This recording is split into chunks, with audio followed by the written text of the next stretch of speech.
Lithium-ion batteries are what we have come to know for the last few decades. It's generally good at energy storage, but it's more expensive given that the materials used to make them are becoming increasingly expensive and short of supply.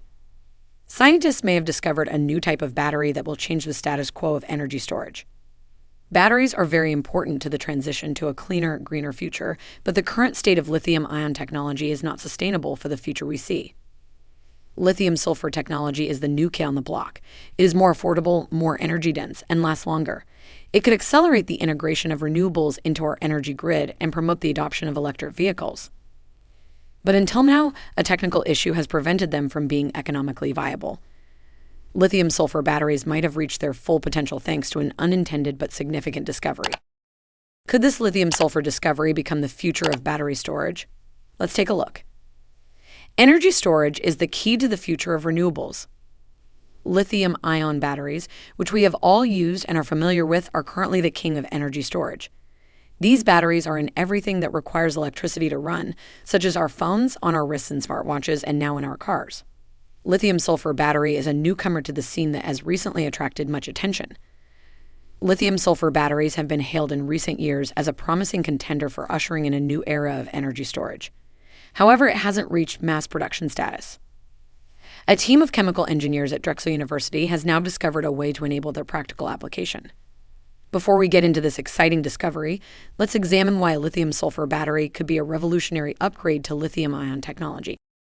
Important minerals like nickel and cobalt are primarily used to make the cathode of lithium-ion batteries. However, these batteries are so much in demand that the Earth cannot keep up with the supply of these primary raw materials. This has seen the price of the available supply go way up. A recent study suggests that Europe could experience nickel and cobalt shortages as early as 2030.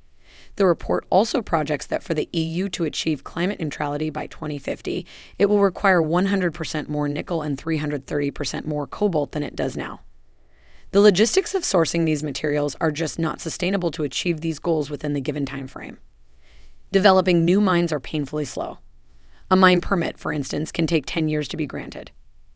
Due to the lack of processing infrastructure, slow-moving supply chain, and uncontrollable demand, battery components are in short supply, which drives up prices. In addition to these issues, the sustainability of their production raises concerns. 70% of the world's cobalt is produced in the Democratic Republic of the Congo, which uses child labor and forced labor for mining. The processing processes are wasteful and carbon-intensive. The production or mining of sulfur is naturally favored. It is the 10th most abundant element on Earth, much easier to find, and is produced as a byproduct of various industrial processes, such as the refining of petroleum. Studies have shown that lithium-sulfur batteries could achieve up to 8 times greater energy density than lithium-ion designs. However, lithium-sulfur batteries are not flawless. The so-called polysulfide shuttle is the bane of their existence. When the battery discharges lithium, sulfide is produced at the anode when the lithium ions and sulfur interact in an irreversible process. Any reaction in a battery that is irreversible will always have a bad effect on the lifespan of the battery. The problem is that some of these compounds are lost in the electrolyte solution and are shuttled from the cathode to the anode during the charging stage. Once there, polysulfides might solidify and create an insulating layer to surround the electrode. Besides blocking the transport of lithium ions during the next discharging cycle, the irreversible buildup of this barrier bites into the cathode. You may now understand why these mechanisms lower battery capacity, charging and discharging efficiency. Despite how absurd it may sound, a study discovered that the aggressive reaction between polysulfides and the carbonate electrolyte solution could cause lithium-sulfur batteries to malfunction after the first cycle. You can only recharge these devices up to 100 times at best-case scenario. And that's nothing given that commercial lithium-ion batteries have a cycle life of at least 2,000. That's where Drexel researchers' fortunate happenstance moment comes in. While not explicit, the discovery of lithium-sulfur may open up new opportunities for developing lithium-sulfur batteries. The Drexel team attempted to separate sulfur from the carbonate solution by imprisoning it inside the micropores of a carbon nanofiber matrix to stop polysulfides from forming. They attempted that, as they detailed in their paper published in February, by utilizing a vapor deposition technique. However, not everything went as planned. Sulfur particles were not confined within the carbon framework, but simply atop. According to the researchers, no polysulfides were visible despite the interaction between sulfur atoms and carbonate solution. They ran the test 100 times after being perplexed by the results of their experiment. After further investigation, the scientists figured out that when changing from gas to solid, such as during vapor deposition coatings, sulfur transformed into one of its most elusive forms, monoclinic gamma-phase sulfur. This sulfur phase doesn't react with a carbonate-based electrolyte, which explains why polysulfides couldn't be found. Within a year of testing, Dr. Kaur and her colleagues demonstrated their sulfur cathode stabilization technique resulted in battery cells that could sustain over 4,000 charge-discharge cycles, or roughly twice as long as a lithium-ion battery. Additionally, their initial battery capacity is about 3 times that of lithium-ion competing technologies. Although this is not the first time scientists have designed high-performance lithium-sulfur batteries, the Drexel Group's magic trick is bringing the device closer to mass production. Their original approach completely stops the production of polysulfide. Others have attempted to lessen the effects by using an ether-based solution in place of the benchmark carbonate electrolyte, which doesn't react in the same way. While this deals with polysulfide problems, it doesn't prevent the formation and raises a security issue. The compounds in these alternative electrolytes have boiling points as low as 42 degrees Celsius or roughly 108 degrees Fahrenheit. This will probably evaporate during operation as the battery warms up, and the pressure buildup could then destroy the battery. It's a big engineering issue.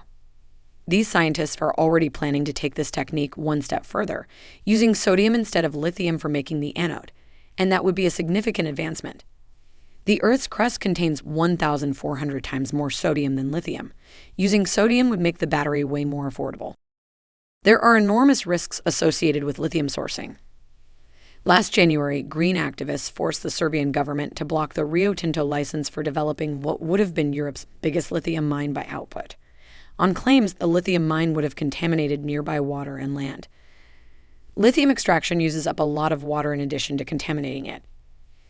The sodium incorporation is not on top of Drexel's plan, as the team will first have to resolve the scientific and technological challenges associated with the current setup. The team at Drexel said the project could take 5 to 6 years before reaching mass production. Assuming this technology eventually pans out, it won't just improve EV range, but could fit into many more applications. For example, something like drones, where the weight is an issue and at the same time, we need longer run times. The aerospace industry is another direction. Drexel's unexpected yet radical achievement may finally pull the sought-after lithium-sulfur battery within commercial reach. With lower cost, higher power density, and greater durability, this technology would change the way we think about energy storage for good. That said, scientists will still need to prove their optimized device outside the lab. So our cars, smartphones, and drones will have to wait a little longer before being supercharged to the next level. It's pretty exciting to see what this could mean for the future of our EVs and renewable energy. If you like this video, hit the like button and send us your thoughts and comments in the comment section below. Be sure to subscribe for more. Thanks for watching.